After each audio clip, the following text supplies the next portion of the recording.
What is in store for the future of sneaker culture? We'll get into that this week on Fire Footwear.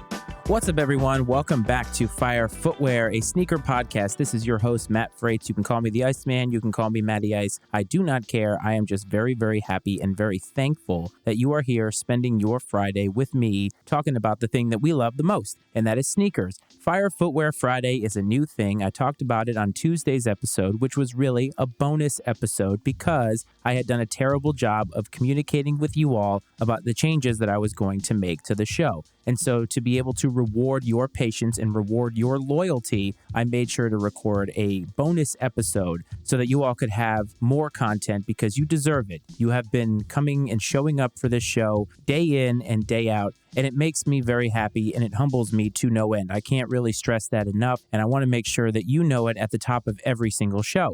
On Tuesday's episode, I did talk about the fact that Kanye West was coming back to Adidas in order to sell off the remaining pairs of Yeezys that Adidas has sitting in their warehouse. I also talked about the fact that Tom Sachs was not going to be a part of Nike's future, at least. And honestly, they're topics that have been happening in the space that I think are worthy of our attention. However, on this Fire Footwear Friday, I was asked a question, a very pointed question that I'm not sure I have the answer to, but I do want to talk about it here because I think it is worth your attention and I would love to know what you think about it. And the question was, what does the future of sneaker culture look like? That is a very loaded question because I think you have to take a look at many different factors to even try and wrap your head around where this culture is going to go. Right now, we have been kind of in the same state of sneaker culture for quite a while. I think that the resale market has defined everything about the culture for the last, 6, 7, 8 years. I mean, yes, reselling has been happening for a long time. I'm talking about the popularity of making it a side hustle. To the point, and during the pandemic this was mostly true, that sneakers have been selling out at such an alarming rate and going up on the resale market for such high exorbitant prices that the culture has been turned upside down. That has been softening a little bit, but I think the fact remains is that the way that the paradigm is set up has been this way for a while, and it's difficult to see a way out of it. There are certainly positives and negatives to the way that sneaker culture operates today. Obviously, the accessibility is a great thing. Being able to sit in the comfort of your own home, on your cell phone, on your laptop, and be able to have a chance to get these shoes instead of necessarily going and sitting outside and camping outside a boutique somewhere.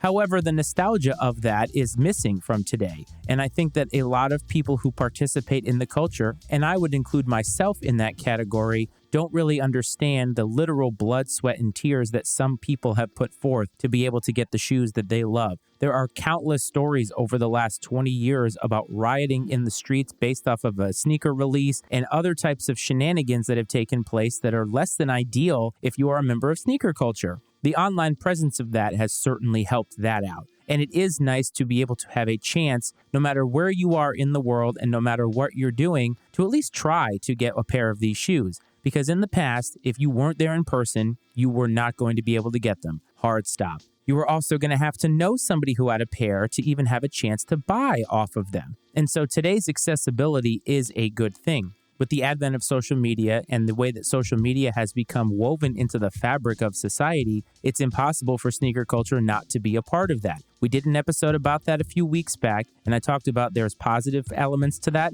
and there's negative elements to that. There's always going to be that with everything that you encounter in life, but in sneakers specifically, the social media element has added to the hype of shoes. Now we get to see so many previews of pairs. Right now, I believe Jordan Brand has shown their Spring 2024 collection. We haven't even gotten out of Spring of 2023 yet. My ass hasn't even hit the beach for the first time this year, and we're already thinking about a year ahead of time. And that's not necessarily problematic, it just changes the culture. So if you're thinking about the future, I think it's important to break down the ascension of Jordan Brand in order to realize how we got to this point and then look at some other up-and-coming emerging brands that maybe could be part of this new future. Jordan Brand is nearly 40 years old. It and I share some similarities in that regard. And over the past 40 years, much of the world has changed. So many of the things that I just talked about with sneaker culture are part of that change. But if you think about the establishment of a brand,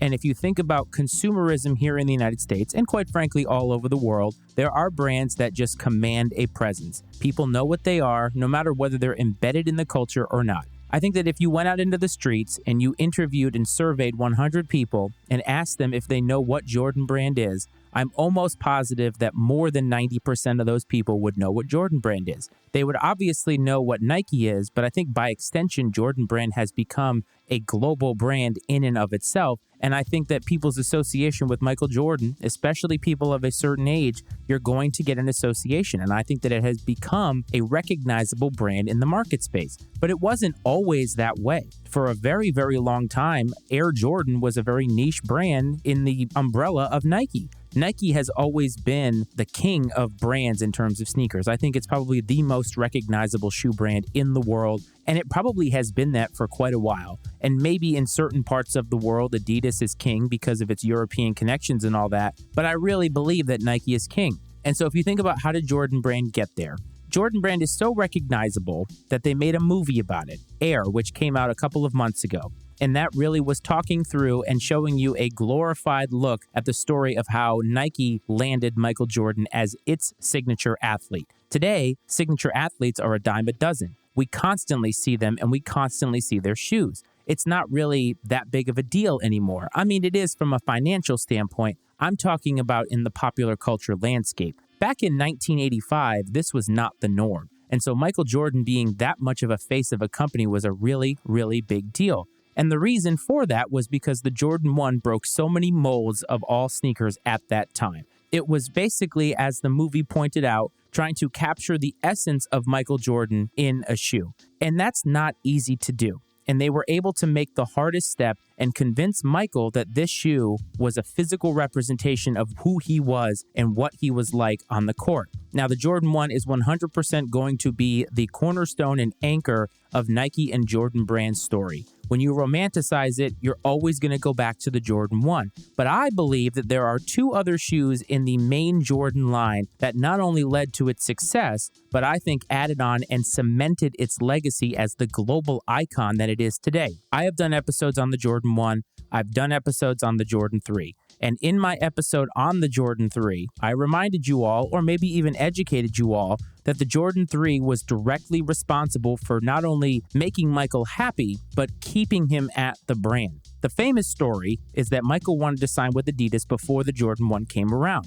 But once the Jordan 1 came about and the Jordan 2 was a disappointment, Michael wanted to leave again because folks that had been working at Nike when the Jordan 1 was released were now trying to forge a path on their own, and they wanted to take Michael with them. Pretty natural if you ask me. So what did they do? They went to an up-and-coming guy who had just designed what ended up being one of the cornerstone silhouettes of Nike's line 40 years later, and that was the Air Max 1, and they got Tinker Hatfield to come in and try to save this product. And what he did was create the Jordan 3, which kept Michael at the company because, number one, it had taken in his direct feedback about what he wanted in the next iteration of the line, and number two, it did exactly what the Jordan 1 tried to do, but in a much better way based off of Michael's feedback. It captured the essence of what Michael wanted to show on the court. The Jordan 2 tried to show quality by making a shoe that basically had all these quality materials on it, but it was not Michael. He didn't like the shoe and he wanted to leave.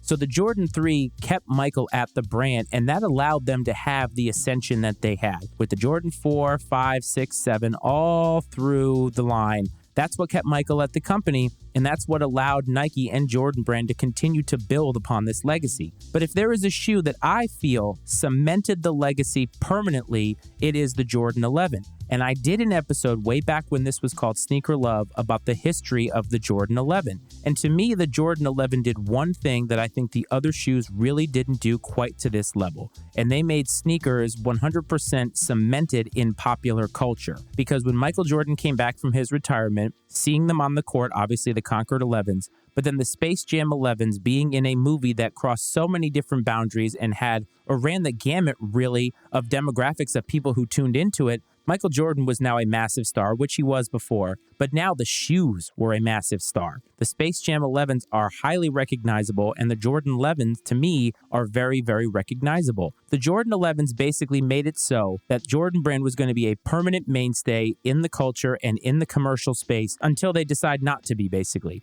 And yes, there have been a lot of brands that have come and gone in that time, and there have been documentaries about them. Thinking about And One, for instance. They've come, they had their moment, and they're gone. And Jordan Brand is still here. And some of that probably has to do with the fact that they are backed by Nike. But those three shoes have different pieces of the pie in terms of the story of Jordan Brand, but they all led to this moment where Jordan Brand is a global icon. And I think the question that we have to ask ourselves about sneaker culture moving forward is, are any brands going to be able to establish themselves amongst the Nikes and the Adidases and the New Balances of the world? If you follow me on Instagram, you know that I have had some recent dealings with an emerging sneaker company, and that sneaker company is called Novella 2020. And 2020 is a triggering year for many people because of the pandemic. Many things happened, positive and negative. But 2020 emerged a lot of creativity, not only sneaker creativity, but music creativity and many other things. The reason that we have this podcast today is because of the pandemic. The pandemic allowed my life to slow down. But Novella is a kind of company that I think could be a part of the future of sneakers. And I don't say that because they sent me a promo pair of their shoes that I happen to really like. I am invested in their story. And one thing that you should know about me by now is that when I tell you something on this microphone, I mean it. I don't tell you anything that I don't believe, and I will never just shill and tell you something that I want you to know just because. If I had gotten those shoes in hand and didn't like them, you would have never heard about them from me. But having now spoken to their CEO and other members of the creative team, what I can tell you is that they want to forge a very similar path to Jordan Brand. Maybe not in the success, because I don't think that they're trying to replace or become that large of a brand, but in their storytelling. You all know that I am a sucker for a shoe that has a good backstory. And the backstory to me gives it that kind of depth that makes it an artistic piece. It elevates it from just a shoe that looks great to something that you can look at and have some emotional connection with. And especially if it's a shoe whose story is basically emotionally tied to something that you yourself have gone through in life. And I think Novella is trying to do that. They are making limited releases of these shoes, and all of them have some story to tell. They are not going to create a shoe just to create a shoe. The originals that they came out with, that is the story of the people that have been involved in making that brand a reality. Starting 5 years ago, being halted by the pandemic, and just finally getting their vision out to the consumers in March of 2023, it has been a journey for those folks. And that is definitely part of their story. But since then, they have worked with other creators and influencers within this world to create these shoes that tell their story. And I'm talking about these influencers now. Each of the shoes have personal design elements that these artisans, as they call them, have chosen. They have been a part of the design experience. And I think that the storytelling that they are trying to do, matching with the quality of the shoe. Now, I will tell you that price-wise, these shoes fall somewhere between a designer shoe like a Golden Goose and your Jordan Retro. And shoes are getting more and more expensive, and being able to create a shoe as a new emerging brand is just going to cost money. With everything that has happened with the economy and inflation, it's going to happen. But what I can tell you is that if you take away the price tag and you look at what they're trying to create, they are trying to make it worth your money. Every cent of your money that you spend on a Novella, they want you to feel as if it's worth it. They're trying to make a shoe that not only can be worn in casual settings, but that you could definitely rock in a lot more different settings like business casual settings. Cocktail hour, office work, whatever it is. Having had the shoes in hand, and my wife now having a pair of shoes in hand, they definitely make that mark. They definitely tell a story. And when you look at a piece of footwear that you know tells a story, and you can connect with that story, that's part of the future. And if you really think about it, I think a lot of collaborations that are happening today are missing that mark, but there are some that are definitely making that happen. And I talk about Jerry Lorenzo, he is doing that. His vision, it's all coming to fruition.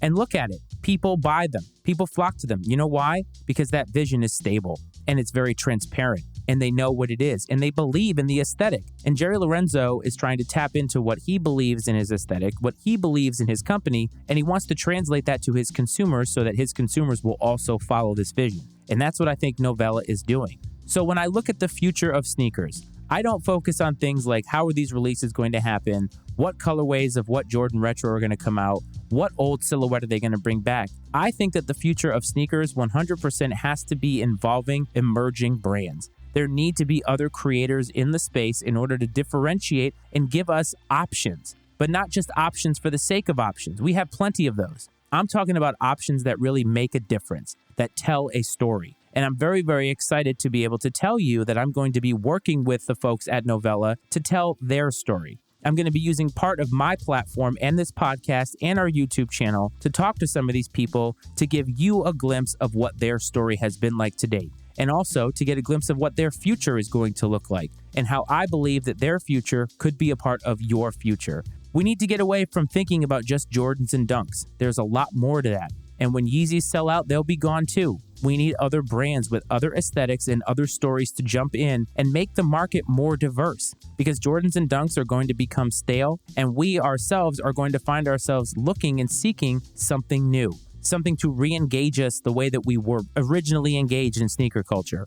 And I think a brand like Novella and others that are going to come behind it are going to meet those needs. We just need to hear about them. And that's why I'm excited to work with them, because I want you to know about them. I want you to get to know these people, and I want them to become a staple in sneaker culture the way that Jordan brand became a staple in sneaker culture. What do you feel is the future of sneakers? Find us on Instagram. @FireFootwearPod is the handle to do that. The show is, of course, on Facebook. Just search Fire Footwear, a sneaker podcast, to find us there. On Twitter, there are two handles. @FireFootwearPod is the show-specific handle, and @MattyIceFreights is the handle if you want to find me personally. We have our YouTube page. The link to that is in the show notes. If you are listening on Apple and Spotify, please don't forget to hit rate and follow. Those things mean the world, and they keep the show growing and charting. And lastly, please don't forget to support the Matty Ice Media Network, where we have other podcasts, including Iceman and Coach, which is my sports show. We're trying to put out killer content, add new content to the network over the year, and I think that this partnership with Novella is going to be able to allow us to do that and get us some exposure that we really, really want. I thank you for tuning in this week. I hope that this finds you well. I hope that this finds you safe. And as always, I will talk to you next week. This is Fire Footwear.